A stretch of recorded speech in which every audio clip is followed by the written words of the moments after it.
할렐루야. 예.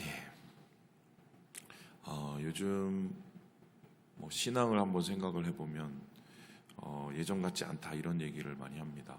그런데 조금 더 생각을 해보면 예전 같았던 신앙이 과연 있었을까 싶죠. 왜냐하면은 세상이 변하면 신앙인의 모습도 그 세상을 따라서 조금씩 변하기 때문인데, 그렇다면 요즘 우리 젊은 친구들 신앙의 모습은 어떻게 변하고 있을까? 여러 가지 모습이 있겠지만 그들의 전체적인 이야기를 한번 한 단어로 담아본다면 개인주의가 아닐까 싶습니다.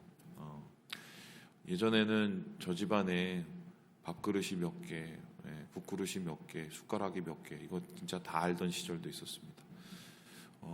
그게 이제 정말 가깝기 때문이기도 하고, 그리고 그만큼 이제 교회가 뭐랄까요, 정이 넘치거나 아니면은 좀 지나친 관심으로 서로에게 상처를 주는 이런 또 장단점이 있었습니다. 그런데 최근에 이제 보면 우리 젊은 친구들은 특히 MZ라고 그러죠. 그분들은 너무 이렇게 깊이 인볼브되고 깊이 이렇게 연관되는 걸 싫어합니다. 오히려 그렇게 되면은 교회를 이렇게 멀리하고 싶은 마음이 들어요. 그래서 당연한 생각인데 이렇게 너무 깊은 관심을 가져주면 그걸 고마워하기보다는 좀 다른 생각을 할 수도 있어요. 그래서 심지어는 아들, 딸들도 적당한 거리에서 지켜봐 줘야 됩니다. 요즘엔 이게 전체적인 특징이죠. 그리고 예전에 이제 목사님이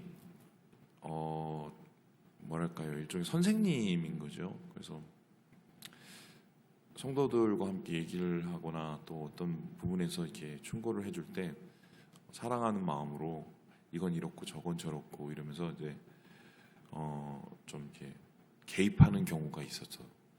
그거를 많은 경우에 우리 성도님들은 아멘으로 다 듣고, 목사님이 생각하셔서 이렇게 하시는 거지, 이렇게 좋게 받아들이려고 이제 노력을 했습니다. 근데 이제 최근에는 목사는 더 이상 선생이 아닙니다. 그 선생님들조차도 변했기 때문에 선생님이란 말을 이제 다시 정의해야 돼요. 그래서 목사님은 설교를 잘 우리에게 전달하시는 분. 근데 내 삶에 어떤 뭐랄까요, 뭔가 권면을 하고 또 뭔가 좋은 길을 제시하고, 이거를 좋아하는 친구들도 있지만 많은 경우는 굉장히 부담스러워합니다. 이건 사역자들끼리도 마찬가지라고 볼 수 있고요. 그래서 자칫 잘못하면은 라떼, 꼰대 이런 얘기가 아주 쉽게 우리 얘기가 될 수 있다.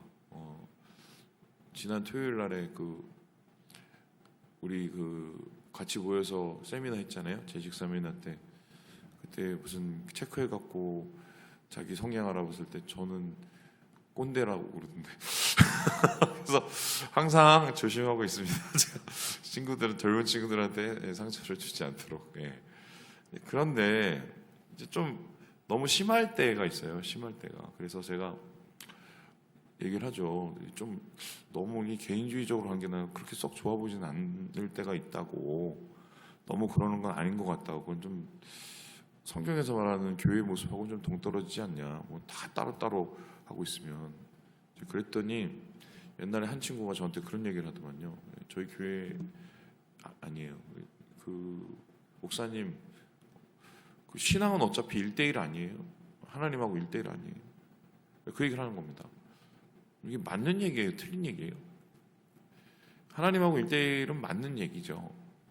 하나님하고 1대1은 우리가 하나님 앞에 매일매일 서고 하나님하고의 친밀함을 가져야 되고 또 하나님을 경외해야 된다는 이런 말이 깔려져 있는 건데, 이 친구는 좀 그걸 좀 다르게 해석을 하는 것 같아요. 그러니까 신앙은 공동체와 하나님의 관계도 있고 나와 하나님하고의 관계도 있는데, 이 친구는 이제 그거를 신앙은 어차피 개인적으로 하는 거니 건들지 마시오, 이렇게 이제 해석을 하는 거죠. 하나님과의 1대1의 관계라는 것은 개인주의적으로 하나님을 신앙하라는 소리는 아니거든요. 자, 그러면은 이제 질문을 해봅니다. 1대1의 신앙이라는 것은 도대체 뭘까? 내가 하나님 앞에, 말씀 앞에, 혹은 복음 앞에 1대1로 선다는 건 어떤 의미입니까? 오늘 말씀 속에서 그 정답이 나타나 있어요.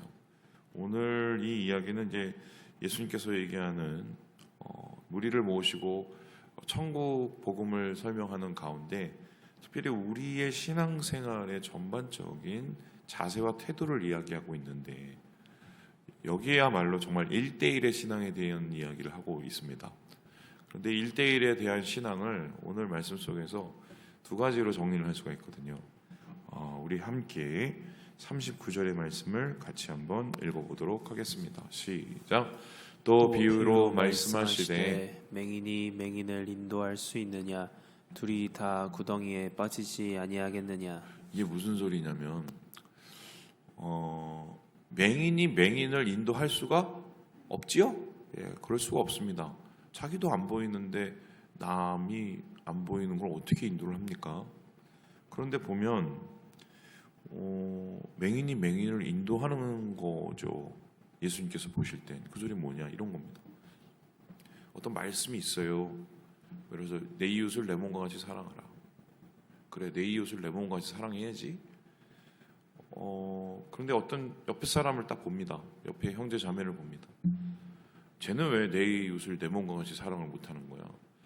내 이웃을 내 몸과 같이 사랑하고 했으면 제일 이웃이 남편이고 아내인데 쟤는 왜 남편 아내를 그렇게 자기 몸처럼 사랑하지 못하고 말이야. 그러면서 교회에 나와서는 무슨 뭐 하나님 사랑한다고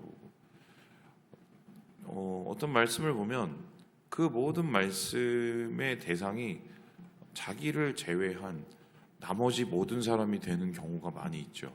이런 건데 장기를 두거나 바둑을 두면 혼수는 굉장히 잘 두시는 분이 자기가 직접 들 때는 못 두시는 분들이 있습니다. 그죠? 신앙생활을 그렇게 하시는 분들이 있어요. 그래서 심지어는 어떤 때는 제가 뭐 의도를 가지고 설교를 하지는 않지만 말씀을 전하다가 마음에 좀 오시는 분들이 있어요.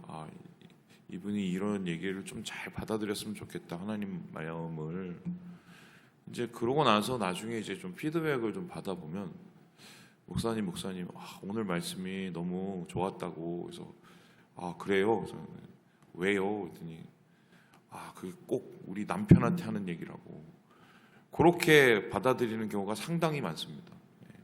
나를 제외한 나머지 그러면은 어떻게 되냐면 하나님 말씀에 다른 사람은 성장할지 몰라도 나는 성장을 못합니다. 그리고 내가 다른 사람을 괴롭히는 빌런이 될 수가 있어요. 왜냐하면은 신앙의 1대1의 원칙은 뭐냐면 모든 말씀은 내 얘기로 듣는 게 원칙이에요. 이 성경 말씀에 있는 모든 얘기를 나에게 말씀하시는 말씀으로 듣는 거죠. 목사님 저는 그렇게 듣습니다. 나에게 하시는 말씀으로 듣습니다. 그런데 그걸 또 이렇게 들으시는 분들 있어요. 예를 들어서 다윗과 사울에 대한 이야기를 이제 했다. 사울은 못됐고 다윗은 불쌍하잖아요. 이렇게 막 쫓기는 거 보면 그러면은 이제 대입을 어떻게 하냐면 나는 누구? 나는 다윗. 나를 괴롭히고 내 옆에 있는 남편 아내는 누구? 사울. 항상 나는 좋은 편.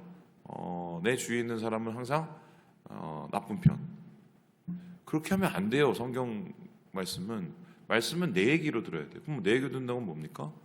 내 안에 있는 다윗을 보고 내 안에 있는 사울을도 보고 그러면서 나를 돌아볼 수 있는 시간. 그러니까 말씀은 뭐냐면 돌아보는 거예요. 이 거울이죠. 이 말씀이 거울인 이유는 뭐냐면 하나님께서 우리에게 감동을 주셔서 쓰신 글이기 때문에 그렇고 우리의 인생을 하나님께서 너무 잘 아시기 때문에 이 말씀 앞에서 우리의 모습을 보여주시는 거예요. 인간이 도대체 무슨 것인지. 그렇다면 여러분 인간에 대해서 가장 큰 전제가 무엇입니까? 여러분 다 아는 것처럼 성경은 우리를 너희는 의인이라고 얘기하지 않습니다. 세상에는 의인이 한 명도 없다라고 얘기합니다. 그럼 뭐예요? 우리가 다 죄인이에요. 죄인인데 하나님의 은혜로 성도가 된 겁니다. 그러면 그 성도가 됐다는 것 자체가 우리가 이미 은혜 안에 거하고 있는 것이거든요. 그런데 그러한 하나님의 말씀을 우리의 마음에, 우리의 삶에 하나하나 대입해서 내 자신을 바라보고 그것을 적용해 가면 변화가 일어나요. 그것을 통해서 내가 뭔가 깨닫게 되고 깨달음을 통해서 뭔가 내가 변하려고 노력을 한다고요. 근데 성경을 백날 첫날 남의 얘기로 들으면, 백날 첫날 남의 얘기로 들으면 어떻게 되느냐? 여기 이렇게 얘기하는데요. 42절의 말씀을 같이 한번 읽어보도록 하겠습니다. 시작. 너는 내 눈 속에 있는 들보를 보지 못하면서 어찌하여 형제에게 말하기를 형제여 나로 내 눈 속에 있는 티를 빼게 하라 할 수 있느냐? 외식하는 자여 먼저 내 눈 속에서 들보를 빼라. 그 후에야 내가 밝히 보고 형제의 눈 속에 있는 티를 빼리라. 이건 너무 잘 알죠. 자기 눈에 이만한 게 들었는데 남한테 이렇게 들었는데 요거는 잘 보이는데 이건 안 보인다는 거잖아요. 이게 언제 탈이 나냐면 결론적으로 뭐냐면 이 사람은 자기가 정죄한 것을 정죄받게 돼 있습니다. 자기가 비판받은 대로 비판한 대로 비판받게 돼 있어요. 그리고 최종적으로 하나님의 심판대에 섰을 때 그 모든 것을 연말정산하듯이 다 당하게 될걸요. 그러니까 말씀을 내가 하나님 안에서 1대1로 받아야 돼요. 내 얘기로, 나에 대한 말로, 나를 향한 하나님의 말씀으로 들어야 그 말씀이 나를 변화시키는 가장 큰 능력이 되겠죠. 오늘 첫 번째 이야기, 내 얘기로 들어라. 이게 이제 1대1의 신앙입니다. 두 번째로 그렇다면은 주님께서 말씀하시는 1대1의 신앙이라는 것은 도대체 무엇일까? 여기에 대해서 이렇게 얘기하는데 44절의 말씀을 같이 한번 읽어보도록 하겠습니다. 시작. 나무는 각각 그 열매로 아나니 가시나무에서 무화과를 또는 찔레에서 포도를 따지 못하느니라. 나무는 뭘로 안다고요? 열매로 안다. 그러니까 가시나무에서는 가시가 있는 거고 무화과 나무에서 무화과 나무가 열린 거고, 그리고 찔레에서 포도를 못 딴다라고 얘기를 하고 있습니다. 뭐냐면은 나무가 뭔지에 따라서 열매가 맺혀진다는 거예요. 그럼 이 소리는 뭐냐? 우리는 누구입니까? 우리는 크리스천이에요. 그리스도인이에요. 그리스도인은 예수 그리스도를 따라가는 사람이죠. 그러면 우리가 그리스도인이라는 것을 어떻게 증명하느냐? 우리의 삶 속에 예수의 모습이 나타나고 예수의 모습이 드러나야 이게 내가 그리스도인이라는 것을 정확하게 알 수가 있는 거죠. 여기에 대해서 예수님께서 더 자세하게 얘기를 하고 있는데 요한복음 15장에 보면 포도나무의 비유가 나오지 않습니까? 나는 포도나무요. 너희는 뭐라고 그럽니까? 가지니. 근데 여기서 가지라고 얘기할 때 가지가 그냥 가지가 아니라 접붙인 가지예요. 정확하게 말하면. 원래 딴 곳에 있던 가지를 갖다가 좋은 나무에 붙여서 왜 입양이 된 거죠. 하나님 앞에 입양이 돼서 공급받고 또 잘 자라나서 좋은 포도를 열게 되죠. 너희가 내 안에 거하고 내가 너희 안에 거하면 너희가 어떻게요? 많은 열매를 거두는 게 그게 이제 예수님께서 말씀하시는 신앙의 모델이에요. 그렇다면 이건 뭐가 되느냐? 말씀을 내 얘기로 들으면 그 내 얘기가 결국은 뭘로 나와야 됩니까? 내 삶으로 나와야 됩니다. 그러니까 하나님 안에서의 1대1의 신앙은 내 얘기로와 두 번째 뭐냐면 내 삶으로예요. 이게 무슨 소리냐? 그 말씀을 들으면 찔리죠? 찔리면은 기도를 해야 되죠. 왜 기도해야 됩니까? 하나님 왜 이렇게 찔리죠? 왜 이렇게 제 마음이 이렇게 힘들죠? 그러면 하나님께서 분명히 우리의 마음속에 우리의 삶을 돌아보게 하시는 지혜의 눈을 열어주시죠. 성령의 눈을. 그러면 그 성령의 눈으로 말씀을 통해서 우리의 삶을 돌아보면 분명히 잘못되고 내가 하나님의 마음을 아프게 하는 그러한 장소와 공간과 또한 그러한 모습들과 시간을 보여주신단 말이죠. 그거는 어떻게 됩니까? 빨리 하나님 앞에 공개하고 오픈하고 바꿔버려야 돼요. 안 그러면은 거기에서 나는 더 이상 성장을 하지 못하기 때문입니다. 그래서 신앙이라는 것은 성장하는 것인데 어떻게 성장을 하느냐? 말씀이 내 얘기로 들어질 때 내 삶으로 드러나는 거예요. 그러면 내 삶으로 나타난다는 것은 어떤 의미인가? 머리로만 알고 머리로만 끝나는 신앙이 아니라 반드시 인풋이 있으면 아웃풋이 있어야 되고, 그리고 머리로만 있는 신앙은 당연히 가슴으로 내려와서 내 삶으로 이어지는, 내 손과 발로 이어지는 지정의, 암과 느낌과 또한 삶이 하나가 되는 그러한 신앙의 메커니즘이 돌아가야 되는 거예요. 오늘날 가장 큰 문제가 뭐냐면 제자 양육을 하지 않습니까? 제자 훈련을. 그래서 제자 훈련 프로그램이 상당히 우리나라는 잘 돼 있어요. 그 각 교회마다 또 각 또 단체마다 막 기독교 백화점, 기독교 서점에 가면 제자 훈련 교재만 막 한 타수로 막 이렇게 잘 돼 있는 나라가 없거든요. 자, 그러면은 이렇게 성도들이 많고 제자 훈련을 이렇게 따박따박 다 받으면 우리나라에 예수님의 제자가 차고 넘쳐야 되잖아요. 그럼 예수님의 제자는 적극적으로 예수님을 따르는 사람들인데 왜 이럴까요? 왜 이럴까요? 왜? 저는 그 이유를 정확하게 압니다. 두 가지인데, 제자 훈련이 그냥 머리로 아는 데서 끝나기 때문이에요. 지식만 잔뜩 안다고 그 사람의 신앙이 절대로 성장하지는 않아요. 오히려 자기가 배운 걸 가지고 남을 재단하고 비판하기는 하지, 그것이 자기의 삶으로 이어지지 않으면 그건 오히려 독이 됩니다. 제가 이걸 직접 경험했기 때문에. 그래서요, 사실 머리로만 아는 신앙보다 100가지를 내가 알아봤자 의미가 없고, 오늘 한 가지 뭐라도 하는 게 그게 진짜 제자 훈련이에요. 그리고 공동체 안에서 그것을 뭔가 내가 해보려고 뭔가 하나 시도를 안 돼도 그게 오히려 우리를 예수님의 제자로 더 가깝게 만드는 거죠. 그런 이유가 하나가 있고, 두 번째는 이 제자 훈련에 가장 큰 구멍이 하나가 있어요. 뭔지 아십니까? 제자 훈련을 가르치는 사람이에요. 목사님들이 이론은 바삭하고 성경에 대해서 뭔가를 바삭하고, 그런데 중요한 거는 그 이론과 성경에 대한 지식 뒤에 목사는 딱 숨습니다. 그리고 이제 자기를 잘 포장을 해요. 그리고는 어떡합니까? 절대로 자기의 모습은 드러내질 않아요. 이렇게 편한 제자가 어디 있습니까? 예수님께서 제자들을 훈련시키실 때 3년 반을 훈련시키시면서 어떻게 했습니까? 동고동락을 했어요.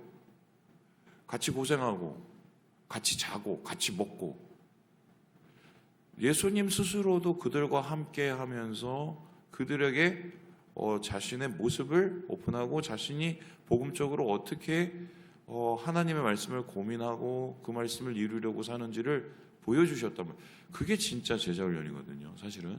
그런데 이런 제자훈련을 하려는 교회가 과연 있을까?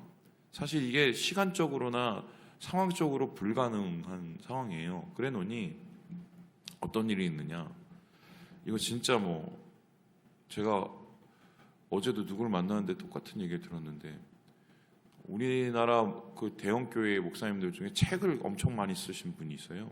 그분이 무슨 정말 신학적으로 목사가 할 수 있는 최고의 그 방법을 가지고 책을 내고 출판사하고 계약을 맺고 북콘서트를 하고 이런 분입니다.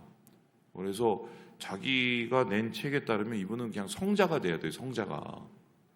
그런데 어떤 일이 일어납니까? 그분이 이제 얼마 전에 은퇴를 했어요. 어떻게 은퇴를 했느냐?